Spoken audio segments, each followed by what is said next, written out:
تبارك الذي بيده الملك وهو على كل شيء قدير الذي خلق الموت والحياة ليبلوكم أيكم أحسن عملا وهو العزيز الغفور الذي خلق 7 سماوات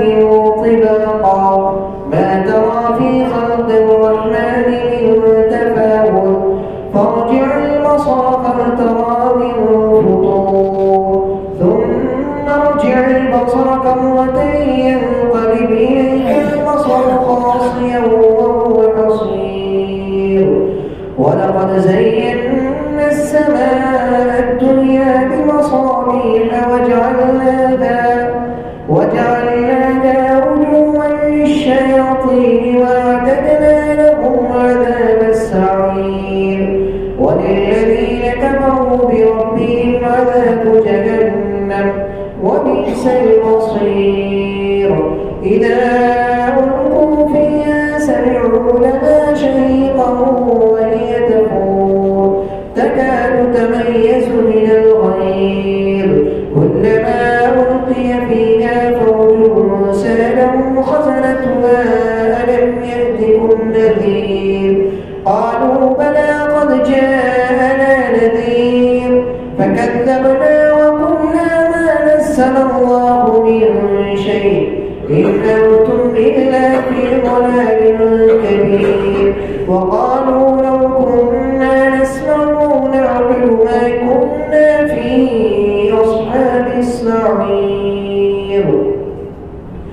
فاعترفوا بذنبهم فسحقا لأصحاب السعير إن الذين يخشون ربهم بالغيب لهم مغفرة وأجر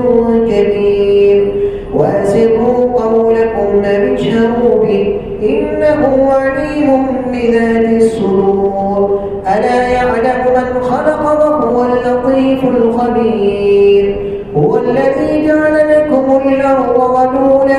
فامشوا في مناكبها وكلوا من رزقه وإليه النشور آمنتم من في السماء أن يخسف بكم الأرض فإذا هي تمور أم أمنتم من في السماء أن يرسل عليكم حاصبا فستعلمون كيف نذير ولقد كذب الذين من قبلهم فكيف كان نكير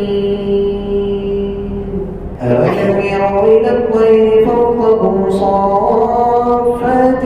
ويقبضن ما يمسكهن إلا الرحمن إنه بكل شيء بصير أمن هذا الذي هو جند لكم ينصركم من دون الرحمن إن الكافرون إلا في غرور أمن هذا الذي يرزقكم من أمسك رزقه بل لجوا في عتو ونفور أفمن يمشي مكبا على وجهه أهدى أمن يمشي سويا على صراط مستقيم قل هو الذي ينشأكم وجعل لكم السمع والأبصار والأفئدة قليلا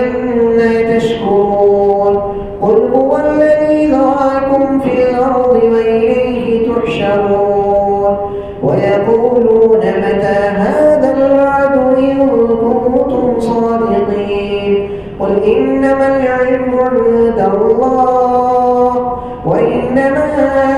أنا نذير مبين فلما رأوا زلفة سيئت وجوه الذين كفروا وقيل هذا الذي كنتم به تدعون قل أرأيتم إن أهلكني الله ومن معي أو رحمنا فمن يجير الكافرين من عذاب أليم قل هو الرحمن وآمنا به وعليه توكلنا